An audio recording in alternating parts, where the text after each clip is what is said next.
Doesn't that sound, doesn't that sound Scottish? Like bagpipes or something? Hey guys, what's up? Sorry, that was probably a weird intro. That's Josh Groban, Noel. It's like a Christmas album or something. The reason I wanted to play that is because one of my favorite Christmas songs is actually The Little Drummer Boy. I don't know why, but there's like 10 million renditions of it. It's a very popular one. And I heard that, and I was like, huh, because there's that, I was like, beginning of it, yeah, pretty normal, pretty normal. But then it gets to that point, and I swear they're like bagpipes or something. And I was like, what? Did it just turn into Braveheart? I was like, oh, it's kind of weird. Anyway, what's up, guys? The reason I'm doing this video is because it's December 1st. It's the holiday season. Thanksgiving got over, so now we're officially gonna be bombarded with Christmas stuff, especially Christmas music, and everybody's usually in a good mood. A lot of people like this time of year. I really like this time of year. It's fun to have like a month and a half of just being in a good mood, getting ready for the holidays, seeing family. So I just want to do a little video talking a little bit about the Christmas season. And when I heard that song, I kind of thought there's a lot of weird Christmas songs that people don't really think about. Like, what I think it's called Christmas Day by Ditto. And it's a weird song. Like, I tweeted about it because I heard it on the radio on one of the stations that just plays all Christmas music during this time. And I would, like, the more I listened to it, the more I was like, what? Like, I know you're not supposed to look too much into the meaning or logic of songs, but it was weird because it was like she met this guy.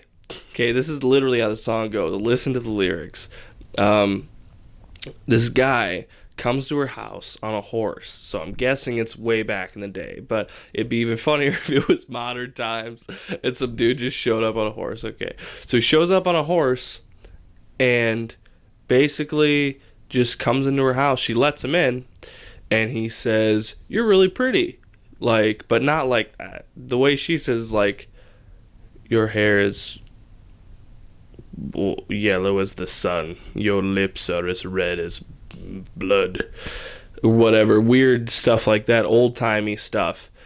And so she makes him a fire. They're just chilling. And then he's going to leave. And he says, "I will return to you one day. I will return to you my love." He says, "I will return to you my love."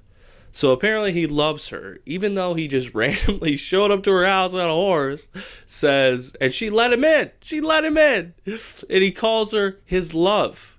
He says, "I will return to you my love on Christmas Day." Okay, I guess. Thanks for stopping by.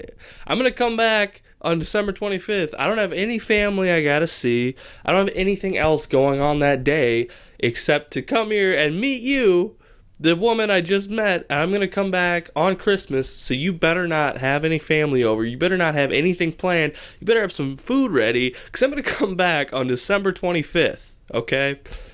And then she says he never came back. Like, the song goes on to her saying, the first words I heard him say was that, or something like that. Then she said the last words she ever heard him say was, "I will return to you my love on Christmas Day."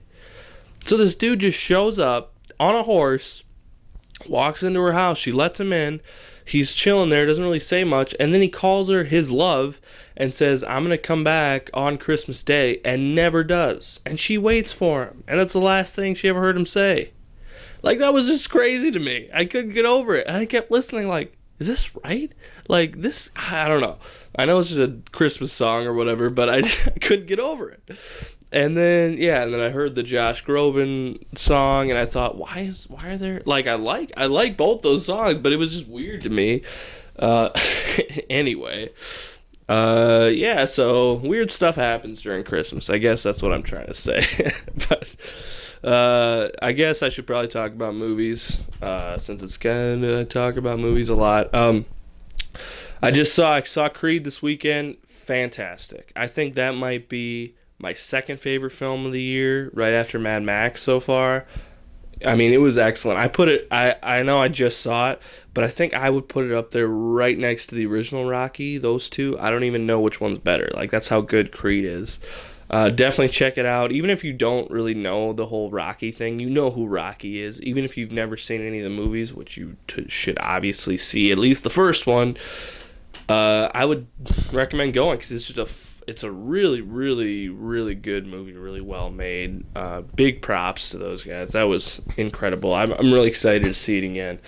I saw The Night Before a couple weeks ago, and I was blown away, man. That I did not expect to love that movie as much as I did because I just thought, Seth Rogen, Joseph Gordon-Levitt, they've done a movie together. Anthony Mackie, I just assumed it would be kind of a dumb stoner comedy with a Christmas theme, which on the surface it was, but I did not expect it to be such moving.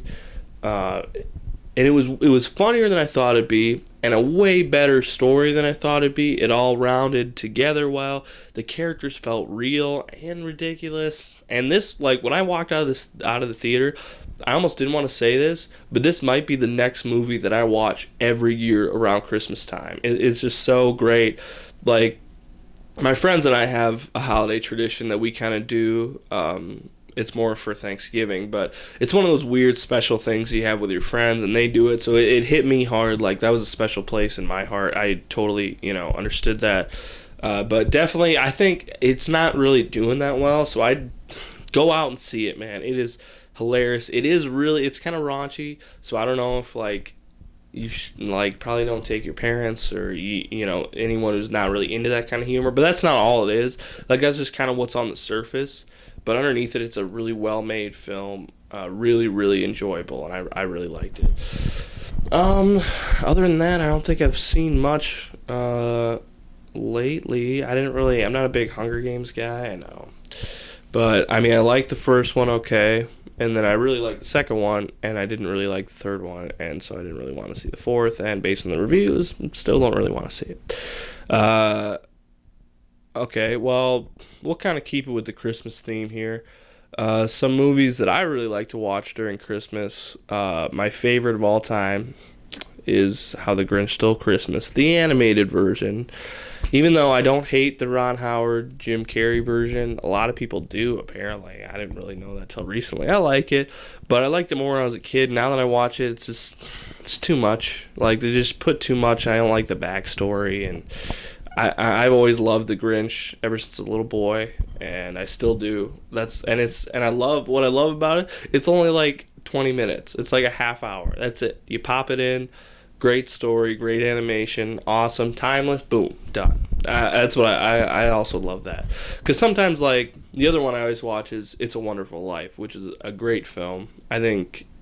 That doesn't get talked about enough. That could be up there with some of the best movies of all time. I think it's a timeless movie for sure. But the thing about that is, like, once you've watched it 50 times, it's sometimes I still do always watch it and never turn it off and stuff. But there are times where you're kind of like, ooh, ooh. Because, I mean, you've seen it so many times. Some parts drag just because you've seen it so much. Whereas the Grinch is like that. You can just get into it, get done, you get the message, boom. Like, that's really nice too. So How the Grinch Stole Christmas. It's a Wonderful Life. A lot of people now. Okay, I'm about to say something that's not popular. Okay, I don't particularly love National Lampoon's A Christmas Vacation. I know. Like, I'm a huge Chevy Chase fan. Fletch is one of my favorite movies of all time. I think Caddyshack is maybe the best comedy of all time. With Christmas Vacation, I like it a lot. Okay, the reason in recent years I've not held it up that high is because I've just seen it so many times. I mean, it is insane how many times I've seen it.